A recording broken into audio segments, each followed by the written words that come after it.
औरत क्या मांगे आज़ादी, इस रेप वेप से आज़ादी, इस हरासमेंट से आज़ादी, इस पिदरशाही से आज़ादी। उर्दू पॉइंट की वीडियोस देखने के लिए हमारा चैनल सब्सक्राइब कीजिए और बेल के आइकन पर क्लिक कीजिए ताकि आप हमारी तमाम आने वाली वीडियो से बाखबर रह सकें। देख रहे हैं उर्दू पॉइंट और मैं हूं ज़ोफ़िशा नकवी। मेरे साथ इस वक्त खातून मौजूद है जो कि डरबूका लेकर यहाँ पर मौजूद है और डरबूका बजाते हुए उन्होंने कुछ मुतालबात का इजहार किया। तो आइए इन्हीं के हवाले से इससे बात करते हैं। अस्सलाम वालेकुम। वालेकुम सलाम। क्या नाम है आपका? तकरीमा अरूज। तकरीमा, आप क्या करती हैं? स्टूडेंट हूँ। तकरीमा, क्या पढ़ रही हैं और कहाँ से पढ़ रही हैं? इंग्लिश लिटरेचर पढ़ रही हूँ, GCU से पढ़ रही हूँ। अच्छा तकरीमा, मुझे ये बताएं कि जो डरबूका इंस्ट्रूमेंट है इसको बजाकर अभी आपने एक मैसेज दिया, तो मुझे ये बताइएगा कि डरबूका किसी चीज़ का कोई सिम्बॉलिक मैसेज प्रोवाइड करता है? ये आर्ट है और आर्ट हमेशा से ही सिंबॉलिक रही है। आर्ट ने हमेशा से रेजिस्टेंस दिखाई है।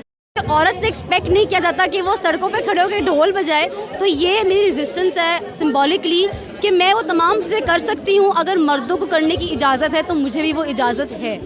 अच्छा तकरीमा, मुझे ये बताएं कि बेसिकली आपके कौन से मैनिफेस्टोज़ हैं, कौन सी आपकी डिमांड्स हैं जिनको लेकर आप यहाँ इस औरत मार्च में पहुँची हैं और आप चाहती हैं कि इस पर अमल दरामद होना चाहिए? सबसे पहले तो इकोनॉमिक जस्टिस। इतनी महंगाई बढ़ती जा रही है, मेरा नहीं ख्याल कि यहाँ पर जिस किस्म से लोगों को तनख्वाहें मिल रही है उनसे उनके घर चल रहे हैं। तो मैं चाहती हूँ कि इकोनॉमिक जस्टिस, औरतों को जो हमारी फैक्ट्रीज़ में काम करती हैं औरतें, उनको बहुत कम तनख्वाह मिलती है, उनकी ज़िंदगी बहुत टफ है। वो पहले काम भी करेंगी फिर घर जाके लेबर भी करेंगी।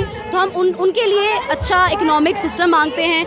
एनवायरमेंटल जस्टिस मांगती हूँ मैं, क्योंकि क्लाइमेट इतना बुरा हो रहा है। अगर आप में हमारा प्ले भी उसमें भी देखेंगे तो कैसे क्लाइमेट जो है वो औरत से जुड़ा हुआ है। उसमें बहुत सारी चीज़ें हैं। जब क्लाइमेट तबाह हो रहा है, लोग तबाह हो रहे हैं, लोगों की जानें जा रही हैं, तो औरत ही सफ़र कर रही है सबसे ज़्यादा। एक्सप्लेनेशंस दिए हैं उस नारे की, आज भी एक्सप्लेनेशन दे रहे हैं नारे की और आगे भी देते रहेंगे अगर समझ में नहीं आता। लेकिन मिसोजिनी और पेट्रियार्की के खिलाफ ये मार्च है और हम जीत कर रहेंगे। सबसे पहले तो मैं मेरी तमाम वो बहनें जो हया मार्च कर रही हैं, मैं उनके साथ हूँ, क्योंकि कम से कम वो अपनी पब्लिक स्पेस को रिक्लेम कर रही हैं। वो आज सड़कों पर निकली हैं। इससे बड़ी क्या खुशी की बात है कि वो भी सियासी हो रही हैं, वो भी समझ रही हैं सियासत को, वो भी अपनी आवाज़, अपने जहन में जो भी बात है, अपने सवाल लेकर निकले। तो मैं बहुत खुश हूँ कि वो भी आज इस इलाके में सिर्फ औरतें ही औरतें बाहर निकली हैं। ये सबसे बड़ी खुशी की बात है। और मुझे लगता है कि डिवीज़न इसलिए नहीं है कि दो, वही बात है कि औरत को औरत के ख़िलाफ़ खड़ा किया जाता है। डिवीज़न दो औरतों की नहीं है, दो ग्रुपों की नहीं है। मसला ये है कि वो जिस ऑर्गेनाइजेशन के साथ जुड़े हुए हैं उनका एक बहुत ही वायलेंट किस्म का रवैया रहा है। वो अभी तक उनका बहुत ही अजीब और गरीब सा रवैया है। तो जिस दिन वो उस जुल्म के खिलाफ आवाज़ उठाएंगी हम उनके साथ खड़े होंगे। मैं आज भी उनके साथ खड़ी हूँ। वो जब जुल्म के खिलाफ आवाज़ उठाएंगी हम भी उनके साथ खड़े होंगे। ऐसे टू विक्टिम्स की आज़ादी, ऐसे टू विक्टिम्स की आज़ादी, इस मारपीट से आज़ादी, पढ़ने लिखने की आज़ादी, साथी चुनने की आज़ादी, जो तुम ना दोगे आज़ादी तो छीन के लेंगे आज़ादी। है हक हमारा आज़ादी, है प्यारी प्यारी आज़ादी, है जान से प्यारी आज़ादी, ये मेरा नारा आज़ादी, औरत का नारा आज़ादी।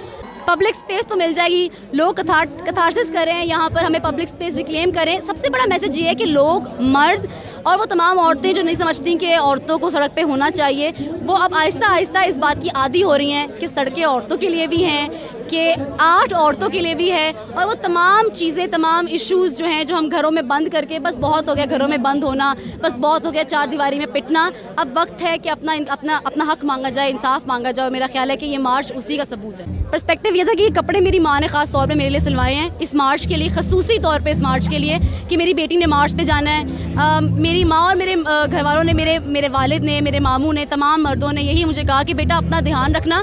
और उन्हें यही कहा कि तुम गलत नहीं हो, मर्द गलत है, मर्द जज्बाती भी हो सकता है, तुमने जज्बात नहीं दिखाने, तुम्हें दिमाग से काम लेना है और तुमने औरतों को हक लेकर वापस आना है। देखिए, पहली बात तो ये कि जुल्म तो बहुत जगहों पे हुए हैं। मैं उसको बिल्कुल भी किसी के भी जुल्म के खिलाफ मैं नहीं बोलूँगी कि नहीं हुआ जुल्म, ऐसी बात नहीं करूँगी। दूसरी सबसे इम्पोर्टेंट बात ये है कि ये तो मीडिया का काम है ना कि आप हमारा साथ दें और जो नारे हम लगा रहे हैं वो नारे उन तक पहुँचाएँ कि हम तो अब अगर मर्द समझते हैं कि पिदरशाही उनका काम है, तो फिर हम, अगर वो ऑफेंड होते हैं पिदरशाही के खिलाफ बात करने पे, तो उस पर हमारा क्या कसूर है? जुल्म के खिलाफ तो खड़े होंगे।